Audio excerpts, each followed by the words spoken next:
بہت زیادہ بلانے والے ہیں، ان کے ہاں چلا جاتا ہوں۔ میں نے دیکھا تو ان کا بھائی جو ہے ایسے چل رہا تھا تو ہاتھ میں تسبیح تھی، بات تھوڑی کرتا تھا، تسبیح زیادہ پڑھتا تھا۔ اس کا دبئی میں بہت بڑا کاروبار، جسے کہنا چاہیے بہت بڑا کاروبار دبئی میں۔ کہنے لگا گاڑی میں جا رہا تھا، کچھ لوگ آئے، گاڑی کا دروازہ کھولا، بیٹھے، مجھے لے گئے۔ پھر میرے گھر والوں کو مہینوں پتہ نہ چلا، اور اس کے بعد بڑی اذیتوں کے بعد میں چھوٹا۔ اب وہاں بیٹھ کے پھر اللہ ہی تھا تنہائی میں، اور تو کچھ تھا ہی نہیں۔ کہا کہ وہ اللہ سے ذکر کرنے اور باتیں کرنے کی ایسی کوئی مجھے عادت سی پڑ گئی ہے، اب لوگ مجھے کہتے ہیں کہ آپ جیل کی اذیتوں کی وجہ سے خاموش ہو گئے ہیں۔ میں لوگوں کو لاکھ کہتا ہوں، نہیں، وہ مانتے نہیں۔ جیسے نا بندہ کوئی غم کی وجہ سے بعض اوقات نا چپ ہو جاتا ہے، وہ کیوں کہتے ہیں؟ اسے چپ لگ گئی ہے، خاموش ہو گیا ہے۔ تاکہ میں لوگوں کو کہتا ہوں، نہیں، میں جیل کی وجہ سے خاموش نہیں ہوں۔ اس قید نے، اس جیل نے میرے اوپر جو آزمائش بھیجی ہے، اس قید نے اور جیل نے میرے اوپر جو آزمائش بھیجی ہے، اور میں پھر وہاں ذکر کا عادی بنا، دعاؤں کا عادی بنا، تسبیح کا عادی بنا، اعمال کا عادی بنا، اور وہ عادت سی پڑ گئی ہے۔ اور وہ عادت سی ایسی پڑی ہے کہ بس سارا دن اب اسی میں لگا رہتا ہوں، سارا دن اب اسی ذکر میں اور اسی یاد میں لگا رہتا ہوں۔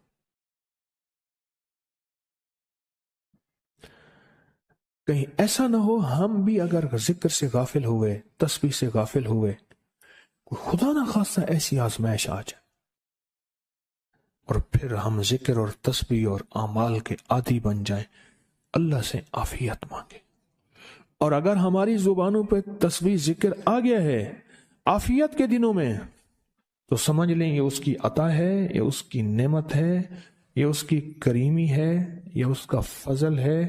اس نے بہت بڑی آزمائش سے پہلے ہمارے اوپر اتنا کرم کر دیا، اس کا بہت بڑا کرم ہے۔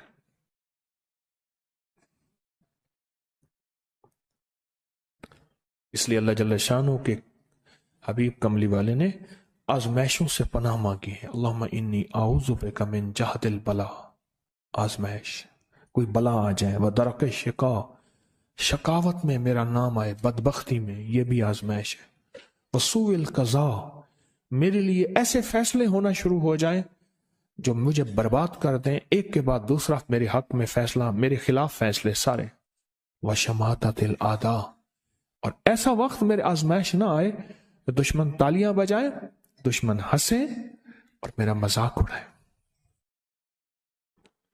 اس لیے میرے آقا نے، میرے حضور نے آزمائشوں سے پناہ مانگی ہے، عافیت مانگی ہے۔ اللہم انی اعوذ بک من زوال نعمتک، اللہ نعمت دی پھر اس کا زوال آ گیا، وتحول عافیت، عافیت دی اور تو نے چھین لی۔ اللہم انی اعوذ بک من زوال نعمتک وتحول عافیتک وفجاءت نقمتک وجمیع سخطک، اے اللہ کو میرے اوپر ایسے حملے ہوں اور سختیاں میرے اوپر شروع ہوں، مولا میں اس سے پناہ مانگتا ہوں۔ میں مانگتا کیا ہوں؟ ربنا آتنا فی الدنیا حسنۃ، اس سے دنیا کا بہترین پیکج مانگتا ہوں، وفی الآخرۃ حسنۃ، تو اس سے آخرت کا بہترین پیکج، شاندار، لاجواب، بہترین۔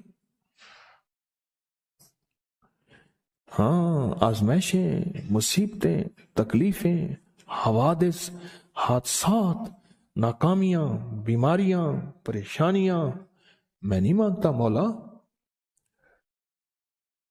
اللہم انی اعوذ بک من الہم والحزن، ہم کہتے ہیں ٹینشن کو، انزائٹی کو، اسٹریس کو، ڈپریشن کو، اندر غم ہے باہر پتہ ہی نہیں، اس کو ہم کہتے ہیں۔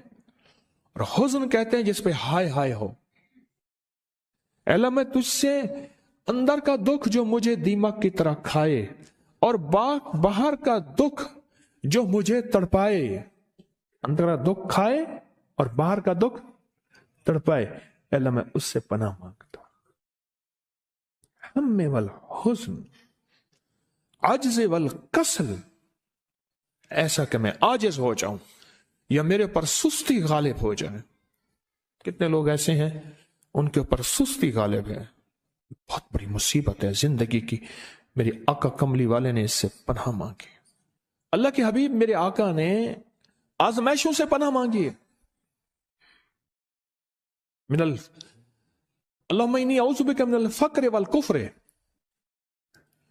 اے میرا مولا مجھے کفر سے اور فقر سے بچا۔ فقر ایسا، غربت ایسی آئے کہ میرے ذہن میں ہر وقت لوگوں کی جیبوں پہ نظر ہو، ہر وقت لوگوں کی جیبوں پہ نظر ہو۔ یہ دو وقت میں ہوتا ہے، ذہن نشین رکھیے گا۔ اس فقیر کا تجربہ ہے، ایک جب طمع بڑھ جاتا ہے، لالچ بڑھ جاتی ہے، اس وقت لوگوں کی جیبوں پہ نظر ہوتی ہے۔ جب فقر بڑھ جاتا ہے، غربت اور تنگ دستی اور فقیری بڑھ جاتی ہے، پھر لوگوں کی جیبوں پہ نظر اس کی ہوتی ہے اور اللہ کے خزانوں پہ نظر نہیں ہوتی یا کم ہوتی۔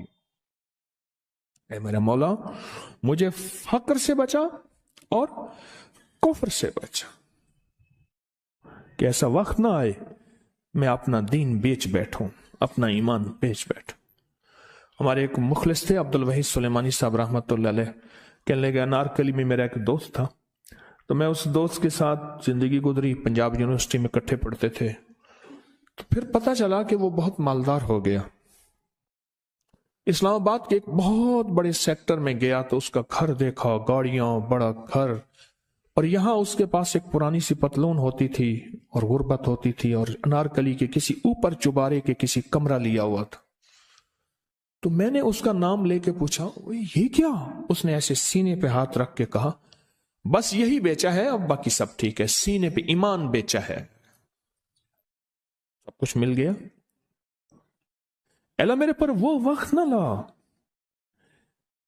جب میرے اوپر فقر غالب آ جائے یا کفر آ جائے۔ میرے آقا کملی والے نے آزمائشوں سے پناہ مانگی، اور آپ حضرات کتنے خوش قسمت ہیں، اس کی شان کریمی اللہ نے آزمائشوں سے بچائے، اور انشاءاللہ ان نام کی برکتوں سے، ان دعاؤں کی برکتوں سے، ان تسبیحوں کی برکتوں سے، اس اللہ کے نام لینے کی برکت سے انشاءاللہ اللہ اور آزمائشوں سے بچائے گا۔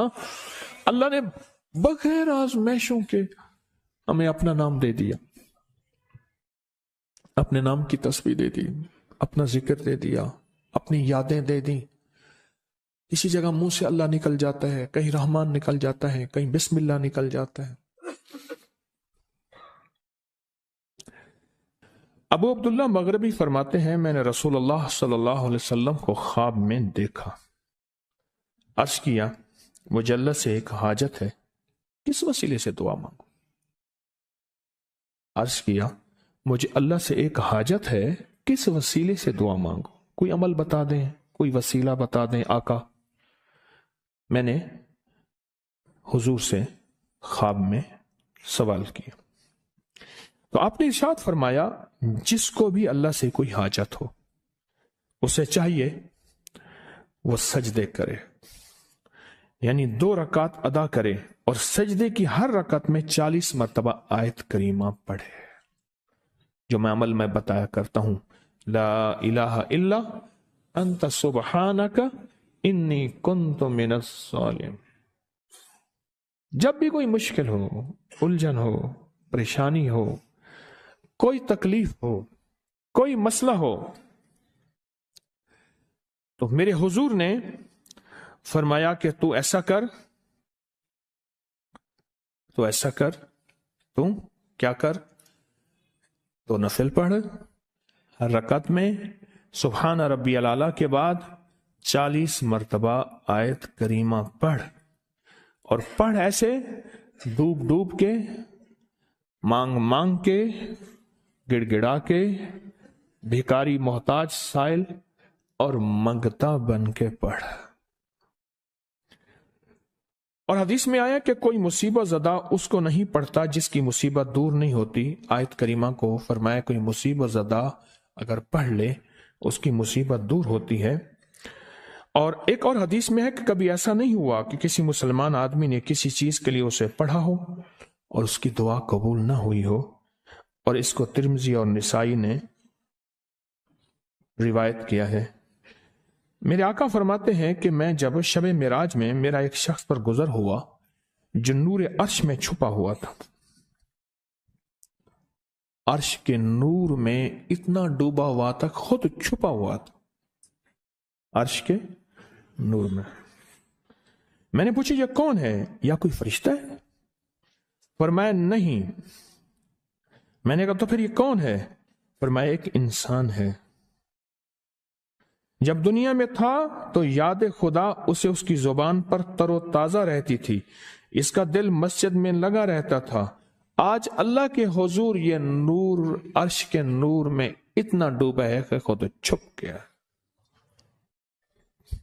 دو چیزوں کی وجہ سے، ایک، اس کی زبان ہر وقت اللہ کی یاد سے تر و تازہ رہتی تھی۔ جو دم غافل سو دم کافر، میں نے مرشد سبق پڑھایا ہو۔ حضور کہتے ہیں میں مرشد کے پاس گیا، میں نے کہا حضرت کو نصیحت فرما دیں۔ فرمایا میری نصیحت یہی ہے، جس دم غافل ہوگا سمجھ لے وہ دم تیرا کافر ہے۔ اور کافر کے معنی اصل ہیں انکار کے، وہ تیرا دم اللہ کے ساتھ جڑا ہوا نہیں ہے۔ پر میں ذکر کرنے والوں کی مثال زندہ کی ہے اور ذکر نہ کرنے والوں کی مثال مردہ کی ہے۔ حضرت خالد بن ولید نے فرمایا ایک طرف ہزاروں تھے اور فرمایا مجھے چند دے دیں، تو پوچھا آپ کو چند کیوں دیں؟ کہا وہ سارے مردہ ہیں، وہ کلمہ پڑھنے والے نہیں تھے، وہ سارے مردہ ہیں، مجھے چند کلمہ پڑھنے والے دے دیں، یہ سارے زندہ ہیں اور یہ غالب آئیں گے۔ اور یہی ہوا، اور یہ کلمہ پڑھنے والے غالب آ گئے۔ آپ نے فرمایا کہ غافلوں کے درمیان اللہ کی یاد میں لگا رہنے والا ایسا ہے